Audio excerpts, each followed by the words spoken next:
tengo otras como relacionadas a la fe generales, entonces voy a ir compartiendo. Dice esta: cuando se habla del día malo en la Biblia, ¿a qué se refiere? El día malo.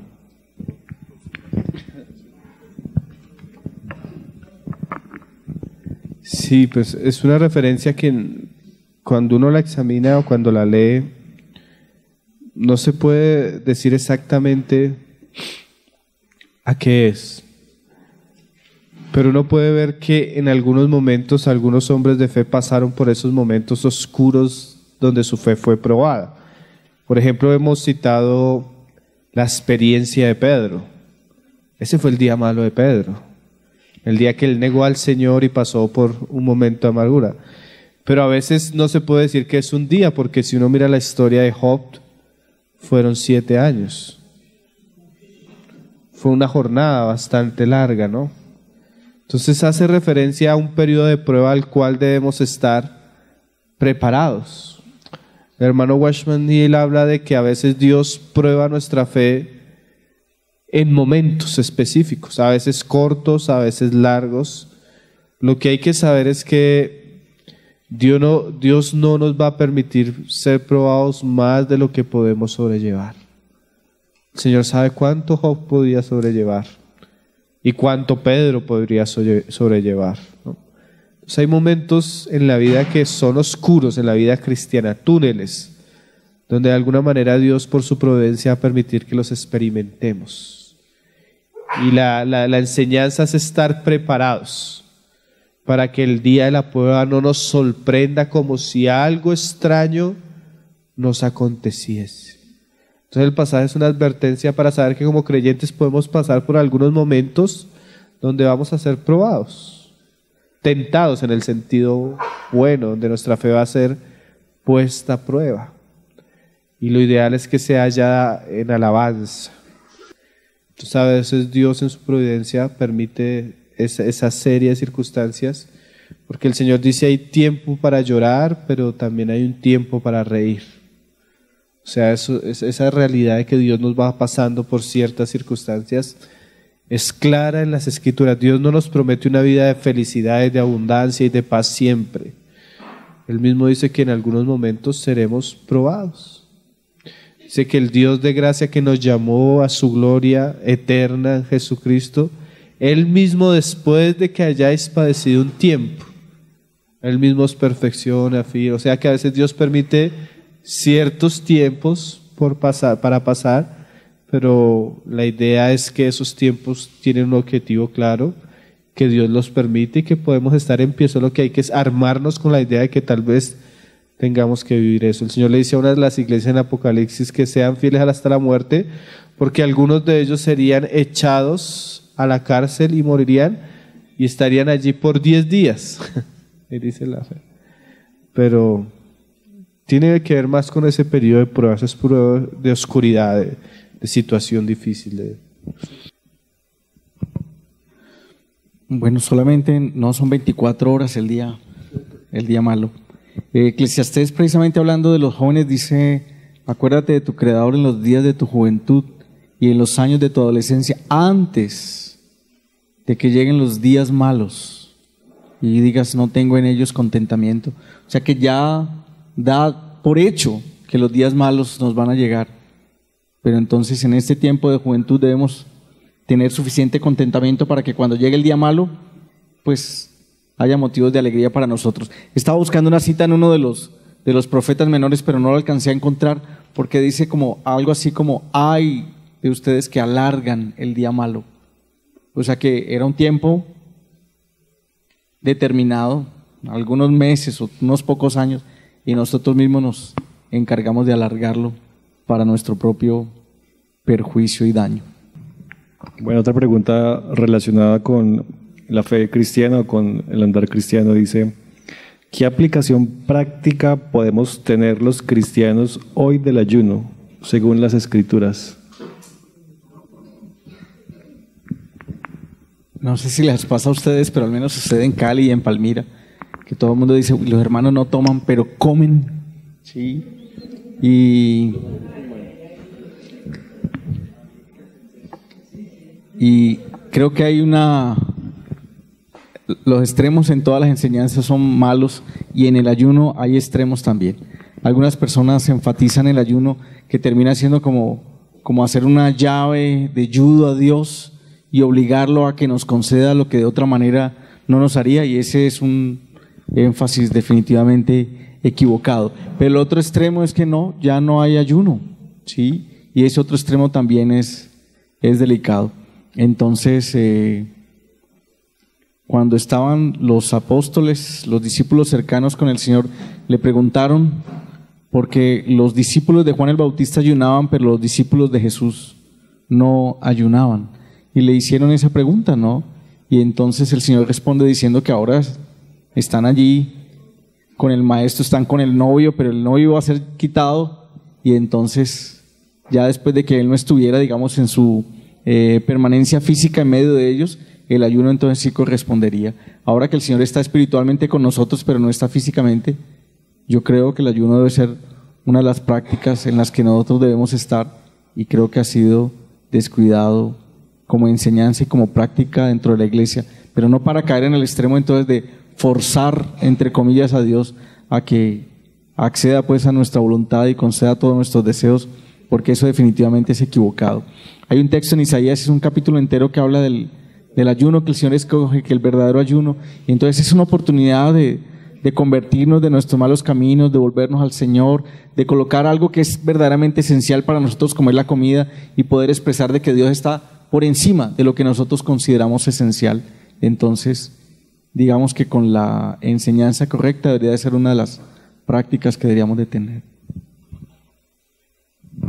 Sí, añadiría algunas cosas, y es especialmente siempre el ayuno no es solo dejar de comer, o sea, no es solo un tiempo donde debemos dejar de comer, sino es un tiempo que generalmente debe ir acompañado de oración y de volvernos a Dios.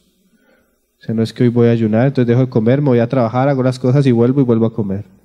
Sino generalmente era un tiempo que apartaba a los hombres de Dios o aún el pueblo en general para tener un tiempo con Dios. Se abstenían de ciertas comidas y eran a buscar al Señor, ¿no? La Biblia insta a que el ayuno sea, cuando es individual, sea de manera secreta, porque se ayuna es para el Señor, para estar delante del Señor, ¿no? Y se sobreentiende, como dice el hermano, que el ayuno es para buscar la voluntad de Dios, agradarle, o una situación específica que estamos viviendo y estamos rogando su socorro, su ayuda, su dirección, no para que Dios cumpla lo que yo deseo por medio del ayuno, ¿no? Que esa es la enseñanza que hoy en día acompaña generalmente cuando se enfatiza en el ayuno.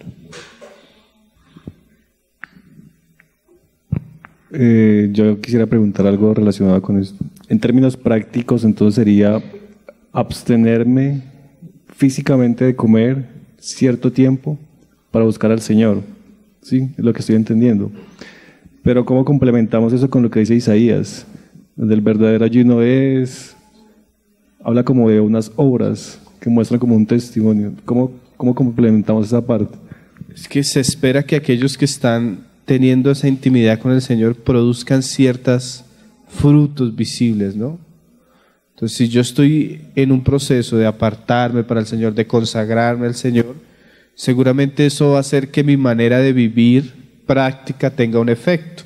Entonces, si yo soy un patrón, yo no voy a salir del tiempo de oración y de ayuno a maltratar a mis empleados o ser injusto con ellos. Entonces el pecado de Israel era que mantenía una piedad sin frutos. Aún el ayuno, ayunaban, pero mientras ayunaban ofendían al pobre, maltrataban al entonces sería lo mismo un joven que ayuna, pero en su ayuno está irrespetando a sus padres. Esa es la enseñanza de Isaías, que el verdadero ayuno debe ser congruente al fruto. El ayuno es para Dios, pero el fruto debería esperarse para Dios, pero también para los hombres, ¿no? Entonces no es que el verdadero ayuno nos vamos a dedicar a ciertas obras, sino que el verdadero ayuno debe producir un efecto en nuestra vida, como lo hace la oración o muchas cosas de la piedad. Iba a hacer una recomendación saludable cuando ayunen. El agua no es un alimento. O sea que si vamos a ayunar, o sea, nos vamos a abstener de los alimentos, beban suficiente agua cuando estén ayunando.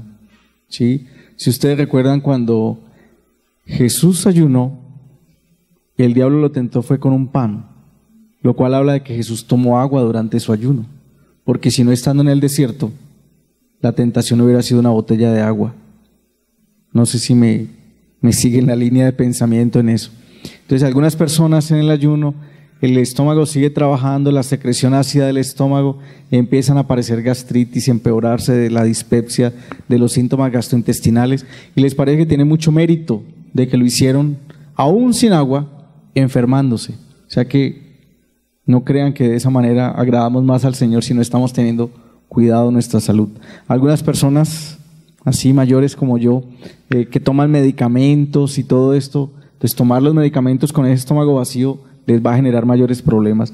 Las mujeres embarazadas no se recomienda que ayunen, aunque no hay un versículo que yo les pueda mostrar y decirles, vea, las embarazadas están eximidas de ayunar, no es una práctica para ellos. Y las personas que sufren de diabetes, que toman hipoglicemiantes, que aplican insulina, tendrían que tener un programa, un patrón especial para poder ayunar, porque si usted aplica la insulina pero no recibe el alimento, va a terminar en urgencias, créanlo, se acordarán de mí.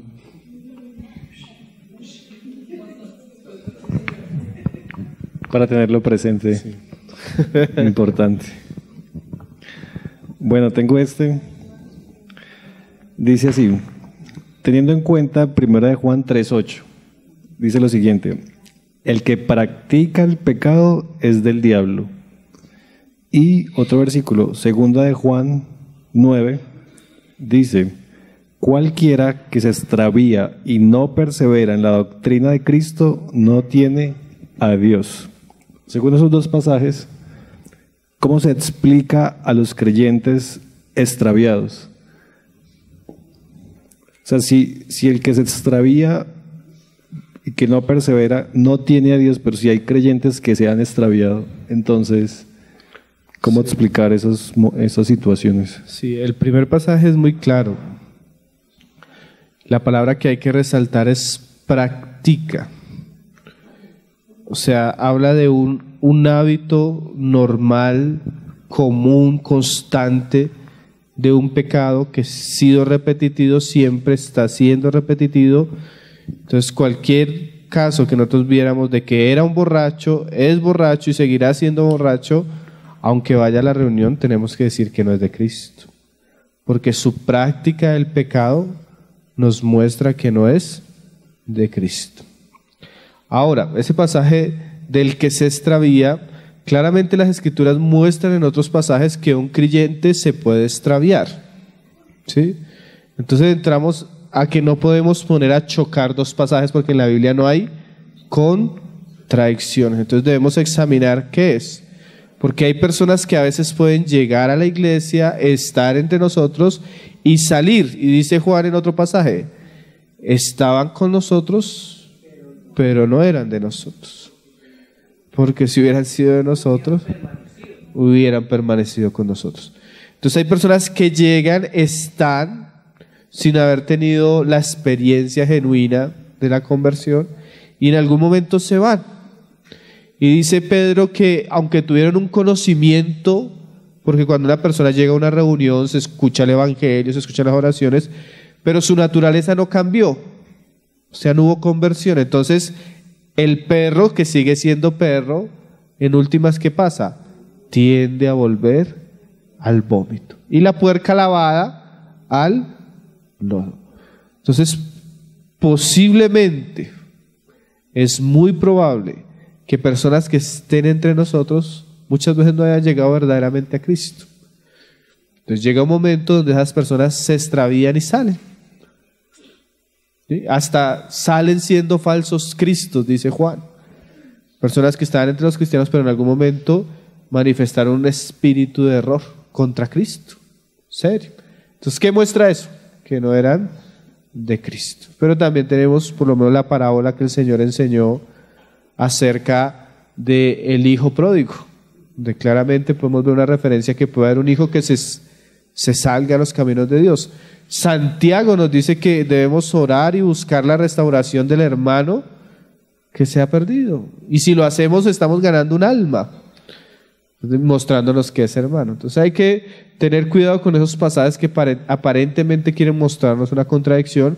Hay que mirar el contexto de la epístola y leer qué es exactamente lo que está haciendo Juan para no torcer esos pasajes, sino tratar de leerlo a la luz que lo que está diciendo la Escritura y a la luz de lo que los demás pasajes hablan del asunto, los otros libros, los otros autores, y sumar. La suma de tu palabra es verdad, dice la Escritura. Como son unas referencias de Primera de Juan, solamente quería señalar lo que dice Primera de Juan capítulo 2 versículo 1. Estas cosas os escribo para que no pequéis, ¿sí? Pero si alguno ha pecado, abogado tenemos a Jesucristo el justo, Él es nuestro abogado. Entonces no solamente estos 2 versículos salteaditos, sino tener la comprensión de la carta completa. Tengo otra pregunta, dice, ¿cómo sanar el alma carente de amor propio a causa de situaciones vividas?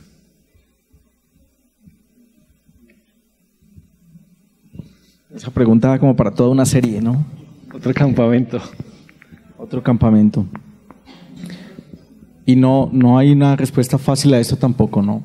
Que está diciendo situaciones vividas, pues ahí pueden caber una gran cantidad de cosas. El Señor dice en 2 Corintios 5:17, si alguno está en Cristo, nueva criatura es, ¿sí? Las cosas viejas pasaron, he aquí todas son hechas nuevas. En ese proceso de que el Señor nos permite ir conociéndolo a Él, Él también va a ir restaurando y va sanando nuestras vidas. Lo que pasa, y aquí habría que hacer un señalamiento, es que algunas personas quieren tener sus heridas abiertas todavía para generar también como impacto y para tratar de captar ese mismo amor que la pregunta está diciendo que necesitan. Pues el Señor nos quiere sanar, nos queremos dejar sanar nosotros. El Señor quiere que nuestras heridas se cierren. ¿Queremos que se nos cierren o queremos estar expuestos para lograr ese afecto de pronto que estamos buscando? Ahí sí tocaría puntualmente como conocer en qué áreas, pero el Señor sí está disponible, ¿sí? ¿Recuerdan cuando hay un leproso y se acerca al Señor y le dice, si quieres, puedes limpiarme? Y recuerden que la lepra era una enfermedad muy estigmatizada, señalada, porque la interpretación que se tenía era que era como la marca del pecado en la carne. Y se acerca al Señor y le dice, si quieres, puedes limpiarme. O sea que ahí estarían todas las experiencias de la vida, toda la necesidad del afecto. Pero es una persona que en esa gran necesidad se acerca al Señor y le dice, Señor, si quieres, puedes limpiarme. Me parece extraordinaria la respuesta del Señor, que es lo que Él dice, quiero. ¿Sí? O sea que si alguien está en esa situación y le pregunta al Señor, Señor, aquí estoy, mira, estas son mis experiencias del pasado, este es mi dolor, estas son mis cicatrices, esto es lo que estoy cargando, la culpa, lo que me hicieron, etcétera, etcétera. Si quieres, me puedes ayudar. El Señor va a responder, yo quiero. Ahora, nosotros queremos que el Señor nos ayude, ¿sí? Hace mucho tiempo escuché un testimonio que aprovecho en este momento para citarlo. No sé si es un testimonio o un antitestimonio. Una pareja de creyentes, ella terminó gravemente enferma y terminó limitada a una silla de ruedas. Y empezó a cuanta reunión de sanidad se hacía para que el Señor obrara ese milagro, y el esposo entonces la llevaba y nada, que el Señor la sanaba, ¿sí? Y en una de esas reuniones de oración, la persona que iba a orar por ella en la silla de ruedas le dijo, ¿usted de verdad sí quiere ser sana? Y esa pregunta la confrontó. Llevaba años en esa silla de ruedas y pasando por una gran cantidad de reuniones de oración, y la confrontó tanto que ella respondió, no, nunca había sentido a mi esposo tan dedicada a mí como cuando quedé en esta silla de ruedas. No quiero ser sanada. El Señor, teniendo sanidad de pronto disponible para nosotros, y la voluntad de esta mujer, lo que hablábamos de Jeremías, de lo engañoso que es nuestro corazón, ahí fue confrontada verdaderamente con eso y dijo, no, tengo ahorita tanta tensión y estoy tan rodeada de mi marido como nunca antes lo había hecho, que yo quiero que la situación continúe así. Entonces vuelvo al texto del leproso y no al antitestimonio. ¿Sí? Señor, si quieres puedes limpiarme. No importa lo que haya pasado. La situación que sea, el Señor está allí disponible. Tiene amor desbordante para poder sanar la situación que sea, la situación que sea. Hay un asesino que yo creo que de pronto han ustedes leído la historia, ¿sí? Un asesino. ¿Saben qué escribió este asesino? Lo mismo que acabo de citar ahora. De modo que si alguno está en Cristo, nueva criatura es. Las cosas viejas pasaron y aquí todas son hechas nuevas. O sea, es mismo Pablo el que en su conocimiento del Señor, en su propia experiencia puede decir eso. Todas las cosas son hechas nuevas. Y tenía varios muertos en la lista. O sea, la restauración del Señor puede ser completa. Yo solo añado el pasaje cuando hay una plaga en Egipto, creo que es la de las ranas, y Moisés le dice a Faraón, ¿quiere que ore para que el Señor saque la plaga? Y él dijo, no, mañana. Entonces, hay veces, hay cosas que el Señor fácilmente en su amor, en su gracia puede hacer, pero a veces nos gusta tener las ranas en nuestra casa. El Señor nos ayude.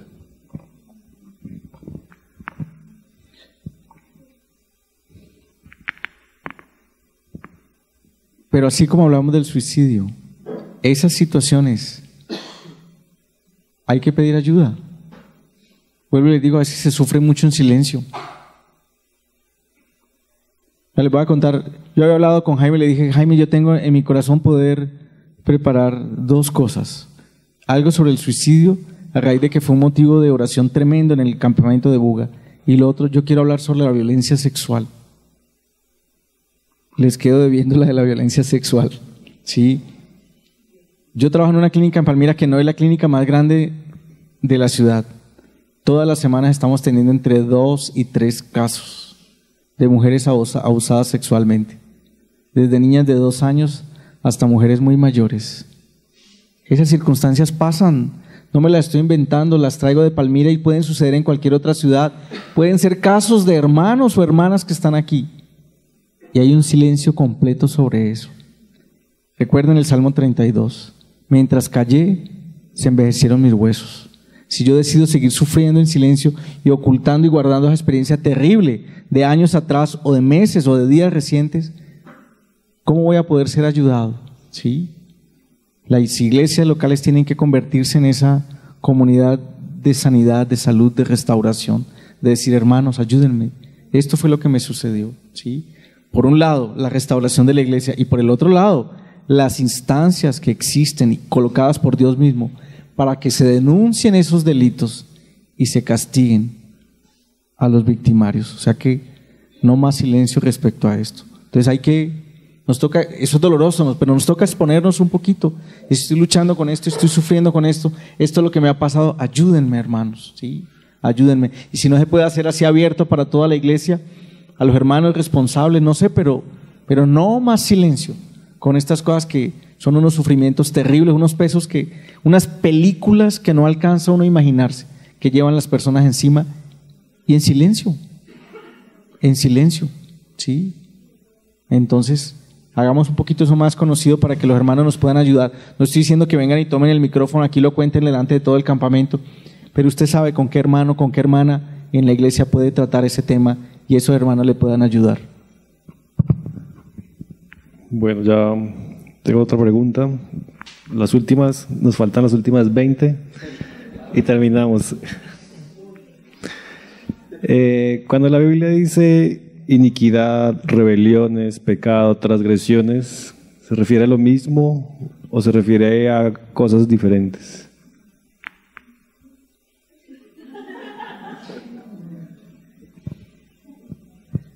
La palabra pecado como tal en la Biblia, la palabra que se traduce pecado en nuestras Biblias en español, etimológicamente en griego tiene como 4 o 5 palabras de origen, ¿sí? O sea que aunque se está refiriendo de manera global como a lo mismo, tiene como sus particularidades y por eso en algunos textos aparece como transgresión, como falta de normas o como no dar en el blanco, ¿sí? O sea que nos está hablando de lo mismo, pero tiene como sus, ¿cómo diría? Como sus acentos, como sus puntuaciones para tratar de señalar. O sea que ese problema tan complejo tiene sus propias ramificaciones. La palabra que más se traduce pecado en la Biblia, si mi memoria no me falla en este momento, es la palabra amartia, que se refiere a no dar en el blanco, ¿sí? O sea, como en un tiro al blanco, estar la diana allí y no dar. O sea, eso podría ser como errar. Y otras son las palabras para transgredir, etcétera, etcétera. Entonces son como distintos énfasis de esa gran problemática. Entonces ahí estaría la rebelión, la transgresión, el pecado como tal, la iniquidad, ¿sí? Entonces, puntos suspensivos.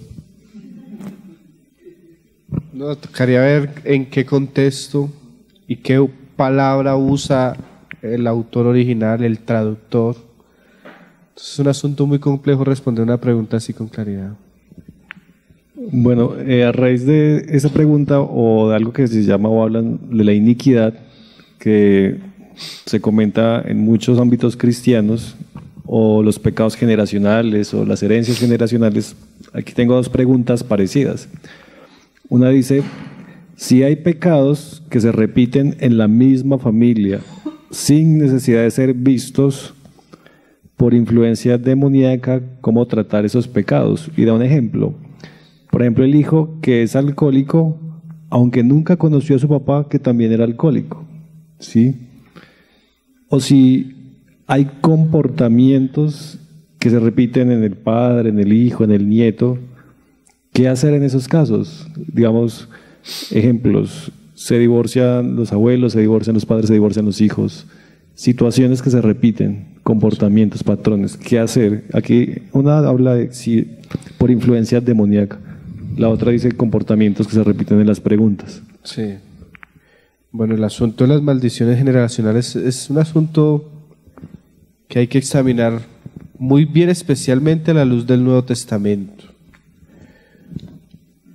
Sin tratar como mucho en detalle, es muy común que haya ciertos patrones que se repitan en nuestra vida y en nuestros hogares y a veces en nuestros hijos, como los citados, y pueden ser en algunos casos ejemplo, un patrón aprendido.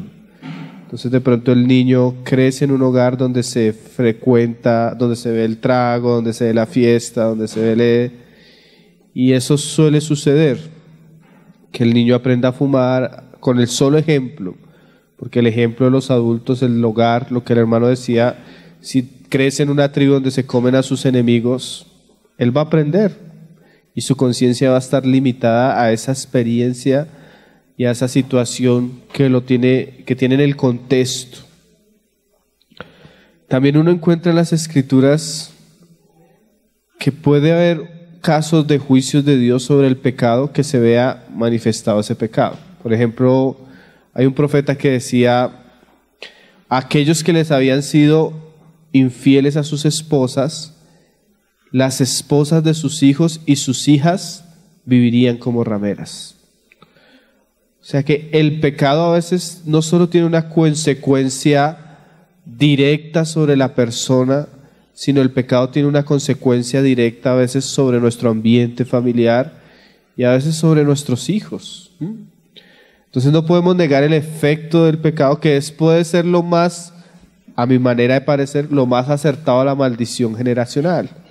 Que el pecado causa un efecto no solo en la persona, sino en las generaciones siguientes. Eso uno lo ve en Israel. El rey que era pagano, el rey que seguía a los ídolos, había una frecuencia de que muchas veces sus hijos tenían a practicar este tipo de pecado. Ahora, hay otros pasajes que muestran la responsabilidad del hijo, porque dice el profeta que el padre morirá por su pecado y el hijo también morirá por su pecado. Entonces, aunque el padre ciertamente tenga cierto tipo de conductas y de pecados, sus hijos delante de Dios son responsables, porque cada persona moralmente, como hemos estado hablando, dará cuentas a Dios por lo que ella haya hecho. Ahora en Cristo dice que Cristo se hizo maldición en el madero. O sea que todas las maldiciones que se cargaban en la ley por el pecado del hombre fueron puestas sobre Cristo y Cristo fue hecho maldición, de modo que ahora que el que está en Cristo, nueva criatura es. Y todas las cosas son hechas nuevas. Claro, no hay que negar que si yo era padre y viví 20 años sin Dios, educando a mis hijos con otros valores, con otros principios, dando mal ejemplo, permitiendo ciertas cosas, es muy probable que aún yo convirtiéndome a Cristo voy a sufrir consecuencias de cosas que se sembraron y que todavía están dando fruto. Pero el Señor puede hacer nuevas todas las cosas. Hay un profeta que decía que vino el saltón, el revoltón, ¿sí? Las plagas. Y comenzaron a consumirse todas las cosas. Pero detrás de las plagas viene el Señor sanando. Entonces a veces vienen esas cosas, pero no hay lugar a dudas que una vez una persona se convierte a Cristo, comienza a sembrar nuevas cosas. Y así como lo de la carne va a dar fruto en algún momento, lo que él comience a vivir y a hacer también tendrá un fruto. Sin quitar la responsabilidad en el asunto personal, especialmente en los asuntos como familias. Eso es lo que yo he visto. Yo cuando leo y escucho a veces tanto lo de las maldiciones generacionales, poco lo encuentro en el Nuevo Testamento como se enseña comúnmente. También es muy importante resaltar, como le decía a alguna persona hoy, así tus padres, tus abuelos, hayan hecho pacto con 30,000 demonios, si tú estás en Cristo, ya tu posición es con Dios, escondido en los cielos. ¿Sí me hago entender, hermanos? Porque a veces le hacemos más énfasis a los 30,000 pactos que hizo mi abuela con los demonios que al pacto que hizo el Padre con el Hijo. Entonces, estoy seguro, dice Pablo, que ni la muerte, ni la vida, ni ángeles, ni principados, ni potestades. Parte como de esa teología hoy en día que es muy común en iglesias de cierto contexto. Y no con eso estamos negando pues la realidad del maligno y de los demonios, sí, pero me parece que nos podemos ir al extremo y se termina magnificando la obra del enemigo cuando lo que tenemos que magnificar es la obra del Señor por nosotros. Entonces no irnos ni a la derecha ni a la izquierda ni a negarlo absolutamente, ni vuelvo y digo centrar pues un armazón estructural y una enseñanza como tan reiterativa con unos versículos muy poquitos. O sea, creo que se tiene un armazón demasiado grande y pues bíblicamente más bien flojo el sustento que se puede tener para eso. Creo que lo que más hay que enfatizar es que maldito todo aquel que es colgado de un madero, o sea que aún en la cruz Cristo llevó nuestras maldiciones también. Amén. Hay casos donde los hermanos dicen, bueno hermano, pero yo me convertí, practicábamos brujería y ya siendo convertido hay cierta molestia de espíritus en mi vida, en mi hogar. ¿Qué es eso, hermano? ¿Saben qué es eso, hermanos? Disciplina. Cuando una persona se convierte a Cristo y tiene un trasfondo así, a veces Dios permite ciertas molestias para que la persona que se ha convertido conozca la realidad maligna con la que jugaba antes.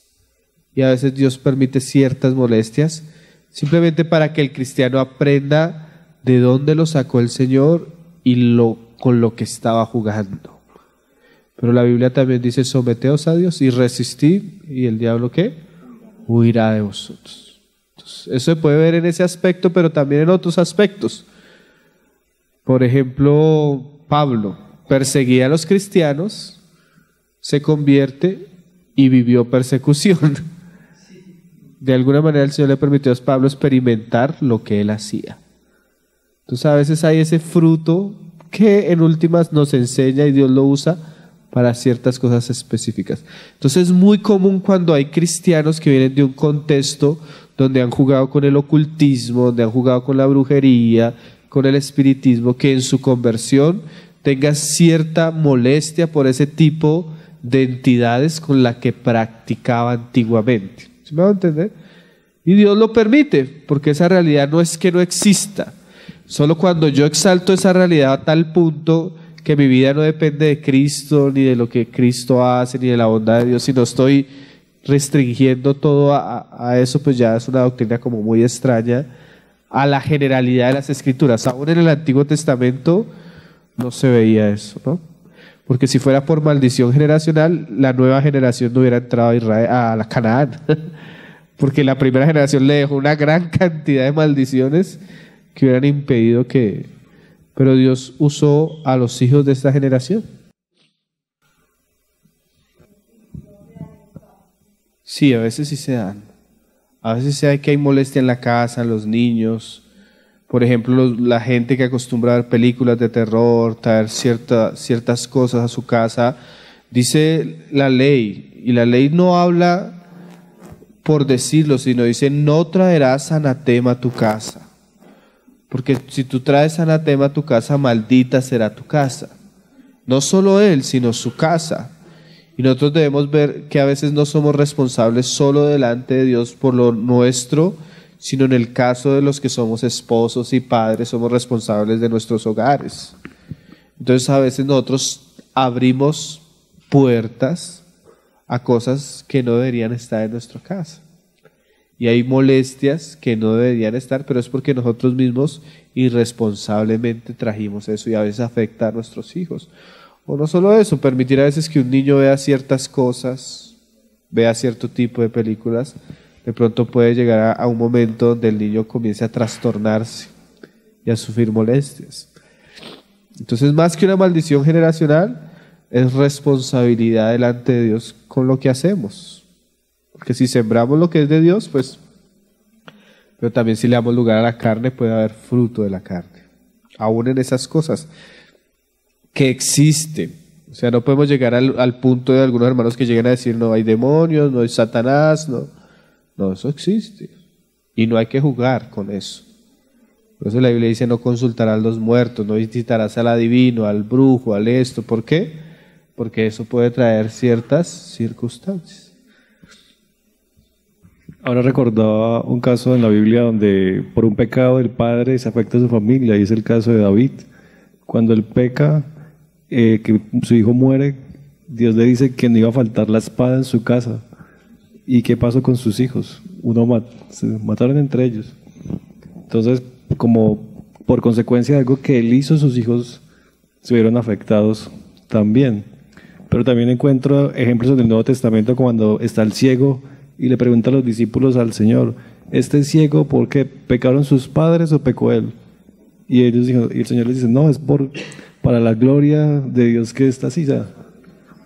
Entonces, y también en 1 Pedro veo que dice que el Señor nos ha redimido de nuestra vana manera de vivir que recibimos de nuestros padres, y que también nos ha dado una herencia incorruptible, ¿sí? Entonces yo veo ambas situaciones, donde hay responsabilidad nuestra y lo que hacemos, nuestra descendencia se afecta por lo que hacemos, como también cuando el Señor obra y opera ahí en medio. Y lo que decía el hermano, hay disciplina de por medio también. En el caso de David era una disciplina por lo que él había hecho en su casa, pues, con Urías. ¿La hermana iba a decir algo? Aún en un patrón familiar de esos, pues lo hemos repetido muchas veces, en el Señor todas las cosas son hechas nuevas. Voy a contar una cosa trágica aquí. Hay familias de muchas generaciones de suicidas, y en esas familias conservan el rifle con el que el bisabuelo se suicidó, y ese mismo rifle lo ha usado el abuelo, el tío. O sea, es un patrón familiar, ¿sí? ¿Qué tanto hay de eso espiritual? No lo sé, pero no quiero sobreenfatizar el tema espiritual, sino, o sea, toda esa familia está rodeada de eso, hasta conservan pues el arma. Eso lo que está recreando es un ambiente de tal manera que de alguna manera como que lo facilita, ¿sí? Cuando hacen las estadísticas a nivel mundial sobre suicidio, en muchos casos son familias, no tanto en nuestro medio, sino esos estudios de los países que uno dice que lo tienen todo, ¿sí? Que no pagan trabajos, que toda la situación económica está resuelta, que pueden estudiar lo que quieran y tienen todas las posibilidades, Y en casi todas esas familias hay un arma en la casa. Y ese es el instrumento con el cual se suicidan. ¿Sí? En uno de los mensajes uno de los apartes del mensaje de ayer decía que cuando alguna persona en la familia como que sensa, como que percibe que alguien lo hizo en la familia y esa fue la manera como enfrentó sus problemas, entonces lo termina como adoptando entonces de que es una opción, y ahí es donde eso hace tanto daño, ¿no? Dios es el único dueño de nuestras vidas. La vida como tal es un regalo de Él. Y como Job, que leíamos hoy, que él dijo que aún estaba hastiado de su propia vida, capítulos anteriores, después de la muerte de sus hijos, había dicho: Dios dio y Dios quitó. O sea que aún hasta la propia vida él no iba a atentar contra él mismo, porque su vida, con todas las circunstancias que estaba enfrentando, estaba en las manos del Señor. Esperar a ver si el Señor se lo llevaba o el Señor lo restauraba, que fue lo que finalmente hizo. Bueno, ya el último tema para tratar que tengo aquí entre las preguntas se refiere a la dicotomización. No sé si los hermanos lo han llegado a escuchar. Entonces sí toca hacer como el contexto. La pregunta dice: ¿a qué se refiere cuando habla de la dicotomización del alma y del espíritu durante el lloro y el crujir de dientes? Cuando estábamos en la universidad eso lo llamábamos una pregunta de caché. ¿Sí? Una pregunta, ¿sí? Di es dos, dikos, y tomos es la palabra, la raíz griega para partir, ¿sí? Yo pensé que iban a hablar era si solamente éramos dos dimensiones, cuerpo y alma, ¿sí? No lo de la dicotomización del espíritu y del alma en el tiempo del lloro y el crujir de dientes. Así que, con ustedes, nuestro hermano.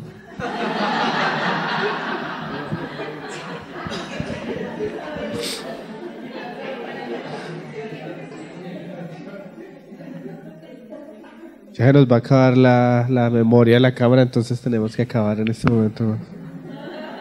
No, hay que saber que el castigo en el tiempo milenial para los cristianos es un castigo donde va a haber integridad.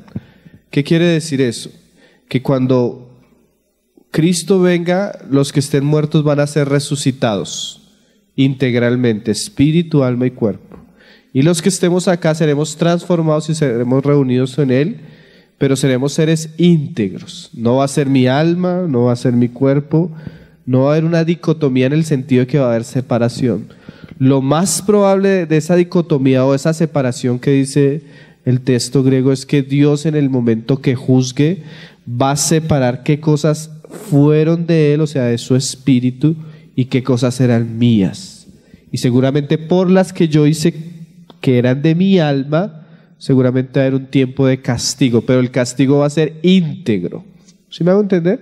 O sea, así como yo voy a entrar íntegramente como hombre resucitado a reinar con Cristo si venzo, también voy a entrar íntegramente a las tinieblas de afuera o al castigo o a la disciplina que van a recibir los creyentes en ese periodo.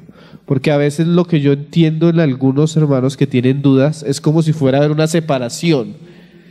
Pero la Biblia habla de separación sin dividirnos. Por ejemplo, Hebreos dice que la palabra de Dios penetra y separa, pero no es que cuando prediquemos la palabra partimos al hermano, sino que la palabra expone realidades internas y nos muestra que es de Dios, que no es de Dios. Entonces lo que está implícito en el castigo es que ese castigo va a sacar a luz lo que había dentro y va a haber una separación de parte de Dios, más que pensar que va a haber una división como tal, porque sí es claro que los pasajes hablan de que el hombre va a estar en un estado integral, espíritu, alma y cuerpo, o en un estado de recompensa o en un estado de disciplina. Primera de Corintios 15 no es nuestro propio cuerpo, sino en lo físico es un cuerpo transformado, ¿no? Eso para tenerlo en cuenta. Pero íntegro, cuerpo, alma y espíritu, alma y cuerpo. Sí, porque he escuchado a algunos hermanos que plantean que esa disciplina se le va a quitar el espíritu a la persona, lo separa y en su alma va a tener que afrontar las situaciones de disciplina solo, es lo que algunos plantean, ¿sí? Sí, porque el hecho de la transformación del hombre sucede para recibir a Cristo y en ese momento es que va a haber el tribunal de Cristo. Lo que la palabra nos muestra es que aún en esa resurrección ya el estado de gloria nos muestra la condición espiritual de la persona. Pablo habla que algunos van a ser muy gloriosos, resucitados, pero su luz va a ser diferente, como lo es diferente la de una estrella a la otra. Entonces, aún seguramente el cuerpo resucitado del que va a estar en disciplina no va a ser el mismo cuerpo resucitado del que va a estar en gloria, porque la misma palabra lo muestra claramente, ¿no? En 1 Corintios 15. Y esta sí es la última de las últimas, relacionado a la dicotomización. Dice, cuando el Señor Jesús dice al Padre de por qué lo abandonó, ¿qué quiere decir? ¿Se separa solo en su esencia humana? ¿O de qué manera se separaron? ¿Eso también se puede referir como a dicotomía? No. Eso se refiere especialmente cuando Cristo va a la cruz, dice la palabra que se hace maldición. ¿Sí? Que Él no solo toma lo nuestro, sino asume como si Él lo hubiera hecho. Entonces, Dios en su santidad no puede participar en ese momento en que Cristo en su carne es crucificado, porque Él está haciéndose pecado. Y un Dios santo, como en el Antiguo Testamento a veces se mostraba, el sacerdote no podía tocar la lepra directamente por la figura, ¿sí? Entonces, asimismo, el Padre no puede participar de la muerte, estar con el Hijo, en el sentido de que no puede participar porque en ese momento el Hijo se está haciendo inmundo delante de Dios por causa del pecado del hombre. Entonces, un Dios santo tiene que, así como el sacerdote no podía tocar al leproso, el Padre deja al Hijo en el estado de juicio, y en vez de estar en el estado de comunión en el que había vivido aún Cristo en su carne, lo juzga por el pecado del hombre. Entonces, esa relación padre-hijo se pierde y se encuentra la relación juez santo juzgando al pecador. Cristo asumiendo esa posición, ¿no? Entonces, es más un sentido de la justicia de Dios, en la cual Dios no puede participar del acto que está haciendo Cristo, porque en ese momento Cristo está haciendo pecado. Es un asunto de economía, o sea, de la obra que está haciendo Cristo. Pero cuando hablamos de un asunto de esencia, el Padre no puede dejar de estar en ningún momento, porque el Padre es omnipresente, sino en ese momento su justicia se está manifestando en la cruz. Bueno, esa era la última pregunta. No sé si los hermanos quieran concluir algo para finalizar. Buenas palabras finales. Palabras finales. Qué buenas preguntas hicieron esta noche.